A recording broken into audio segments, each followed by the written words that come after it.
بسم اللہ الرحمن الرحیم وبہ نستعین سبحانک لا علم لنا الا ما علمتنا انک انت العلیم الحکیم الحمد للہ رب العالمین والصلاة والسلام علی سید المرسلین وعلی آلہ وصحبہ اجمعین ومن تبعہم بإحسان الی یوم الدین اعوذ باللہ من الشیطان الرجیم بسم اللہ الرحمن الرحیم آمن الرسول بما انزل الیہ من ربہ والمؤمنون کل آمن باللہ وملائکتہ وکتبہ ورسلہ۔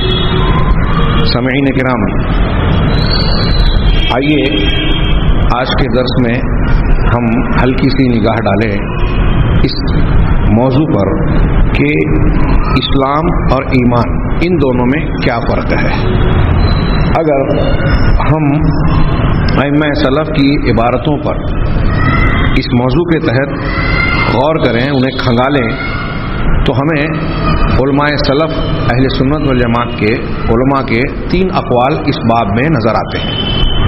پہلا قول یہ کہتا ہے، جیسا کہ موسوعہ وغیرہ میں بیان کیا گیا، پہلا قول یہ کہتا ہے کہ الفرق بین الاسلام والایمان، کہ اسلام اور ایمان دونوں کے درمیان فرق ہے، یہ دونوں الگ الگ چیزیں۔ دونوں کے اندر پہلے قول والے تفریق کرتے ہیں، ان میں عبداللہ بن عباس رضی اللہ عنہما ہے، حضرت حسن، محمد ابن سیرین، امام زہری، حماد ابن زید، امام احمد بن حنبل، یہ ہمارے سلف میں نمایاں نام ہے۔ ان لوگوں کے نزدیک جو ہے یہ ایمان اور اسلام دونوں میں فرق ہے۔ اس پر اپنی اس بات کو جس دلیل سے وہ ثابت کرتے ہیں وہ قرآن کی یہ آیت ہے جو اس سے پہلے کے درس میں گزری، کہ اللہ تبارک و تعالیٰ نے ارشاد فرمایا سورہ حجرات میں، قالت الاعراب آمنا قل لم تؤمنوا ولکن قولوا اسلمنا، کہ عرب دیہاتی کہتے ہیں کہ ہم ایمان لائے۔ آپ ان سے کہیے کہ تم ایمان نہیں لائے، ایمان میں داخل نہیں ہوئے، بلکہ تم یہ کہو کہ ہم اسلام لائے۔ ولما يدخل الایمان فی قلوبکم، اسلام ایمان کی حقیقت یا اصل ایمان ابھی تمہارے دلوں میں داخل نہیں ہوا ہے۔ چنانچہ اللہ تبارک و تعالیٰ نے اس ارشاد میں آمنا اور اسلمنا کو الگ الگ ذکر کر کے ان دونوں میں فرق کو واضح کیا ہے، کہ تم یہ تو کہہ سکتے ہو کہ ہم اسلام لائے، لیکن یہ نہیں کہہ سکتے کہ ہم ایمان لائے۔ کیوں؟ اس لیے کہ ابھی تم لوگوں نے ایمان کا اصل مزہ اور لذت چکھی نہیں ہے، اس لیے گویا ان لوگوں نے اس کا رد کیا۔ چنانچہ اللہ سبحانہ و تعالی نے اس کے باوجود ان سے ایسا وعدہ کیا ہے کہ اگر وہ اطاعت و فرما برداری کریں گے تو ان کے اعمال کے اجر و ثواب میں کوئی کمی نہیں ہوگی۔ وہاں بھی ان کو مسلمان جو کہا اور ایمان کی نفی کی، اس کے باوجود ان سے نیکی کا وعدہ کیا، اچھے اجر کا وعدہ کیا۔ چنانچہ یہ اس بات کی دلیل کے طور پر پیش کی گئی یہ بات کہ اس سے معلوم ہوتا ہے کہ ایمان اور اسلام میں فرق ہے۔ اس بات کی دلیل کے لیے حضرت سعد بن ابی وقاص رضی اللہ تعالیٰ عنہ کی حدیث جو بخاری مسلم میں مروی ہے اس کو بھی پیش کیا جاتا ہے کہ اللہ کے نبی صلی اللہ علیہ وسلم کے پاس صحابہ کی ایک جماعت تھی، رہت کا لفظ ہے، اور حضرت سعد بھی وہاں بیٹھے ہوئے تھے، وہی راوی حدیث ہے۔ کہا اللہ کے نبی صلی اللہ علیہ وسلم نے اس جماعت کو کچھ چیزیں عطا کی، مال غنیمت یا جو بھی آپ کے پاس تھا، آپ نے ان کو نوازا، اور رسول اللہ صلی اللہ علیہ وسلم نے ایک آدمی کو ایک آدمی کو نہیں دیا، اس کو چھوڑ دیا۔ حضرت سعد کہتے ہیں کہ جبکہ وہ آدمی ان لوگوں جن کو دیا تھا آپ نے، ان کے مقابلے میں مجھے زیادہ پسند تھا، محبوب تھا، لیکن آپ نے اسے نہیں دیا، تو میں نے اللہ کے رسول صلی اللہ علیہ وسلم نے کہا کہ یا رسول اللہ ما لک عن فلان، اللہ کے رسول اس شخص کا آپ کا کیا معاملہ ہے، اس کے بارے میں آپ کا کیا یہ رویہ ہے؟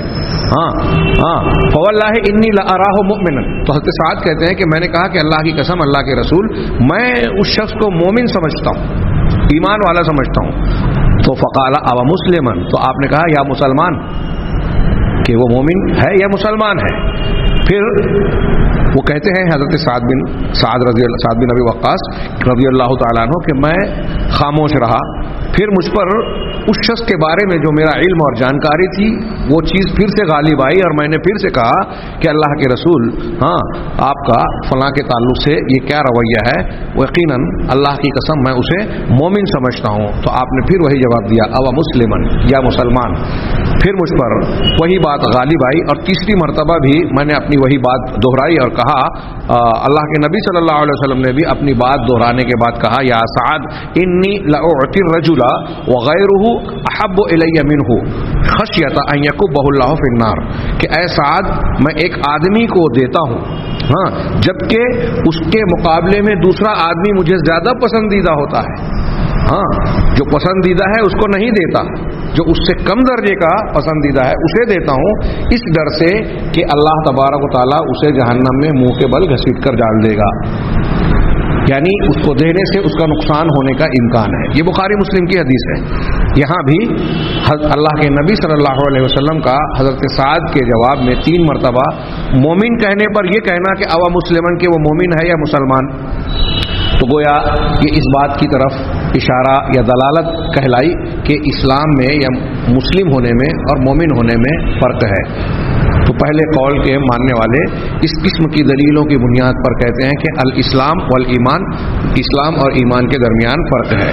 دوسرا قول اس سلسلے میں یہ ہے کہ اسلام اور ایمان یہ دونوں کے دونوں مترادف ہیں، مترادف یعنی ایک ہی معنی پر دلالت کرتے ہیں، جو اسلام ہے وہی ایمان ہے، جو ایمان ہے وہی اسلام ہے، ہاں دونوں ایک ہی مفہوم اور مسمى پر دلالت کرنے والے الگ الگ لفظ ہیں۔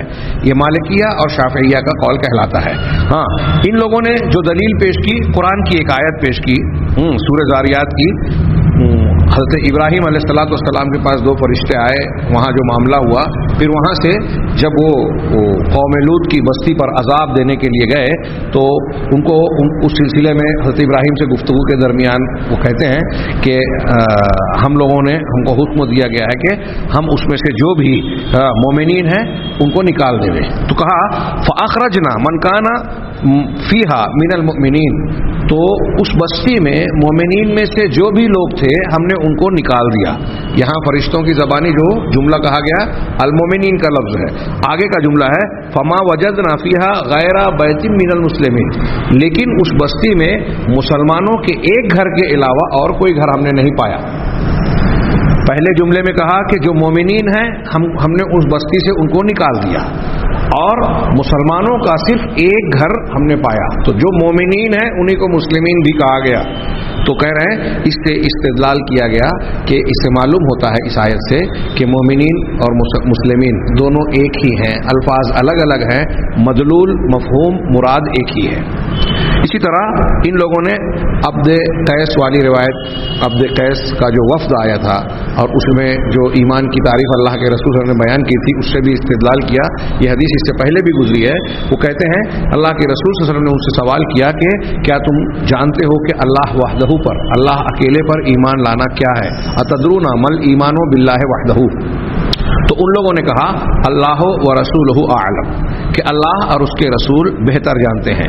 تب نبی کریم صلی اللہ علیہ وسلم نے ایمان باللہ کی شرح کرتے ہوئے جن چیزوں کا ذکر کیا اس پر اسے غور سے سنیے کہ شہادت اللہ الہ الا اللہ وان محمد رسول اللہ، اللہ کے سوا کوئی معبود برحق نہیں ہے، اس کی گواہی دینا اور اس بات کی گواہی کہ محمد اللہ کے رسول ہے، واقام الصلاۃ، اور نماز قائم کرنا، وایتاء الزکات، اور زکوٰۃ ادا کرنا، وصیام رمضان، رمضان کے روزے رکھنا، اور آخری جملہ کہ وان تعطوا من المغنم الخمس، کہ تم مال غنیمت میں سے 5واں حصہ خمس ادا کرو۔ یہاں آخری جملے سے پہلے جو چیزیں بیان کی گئی ہے، لا الہ الا اللہ محمد رسول اللہ کی شہادت، نماز قائم کرنا، زکوٰۃ دینا، روزہ رکھنا، آپ دیکھیں کہ اس کو اللہ پر ایمان لانے کے معنی میں نبی کریم صلی اللہ علیہ وسلم نے یہاں بیان کیا، جبکہ حدیث جبرائیل اور دوسری حدیثوں میں، حدیث جبرائیل میں اسلام کیا ہے اس کے جواب میں شہادتین کے ساتھ ارکان ایمان کو، ارکان اسلام کو اللہ کے رسول نے بیان کیا۔ پھر ایمان کیا ہے میں اللہ پر ایمان، فرشتوں پر ایمان، رسولوں پر، کتابوں پر، رسولوں پر، آخرت پر، تقدیر پر، اس کا تذکرہ کیا۔ تو جن چیزوں کا تذکرہ حدیث جبرائیل میں اسلام کے معنی میں بیان کیا تھا، یہاں اللہ پر ایمان لانے کی تشریح میں ان چیزوں کو بیان کیا۔ اس سے استدلال کیا گیا کہ اسلام اور ایمان دونوں ایک ہی ہے۔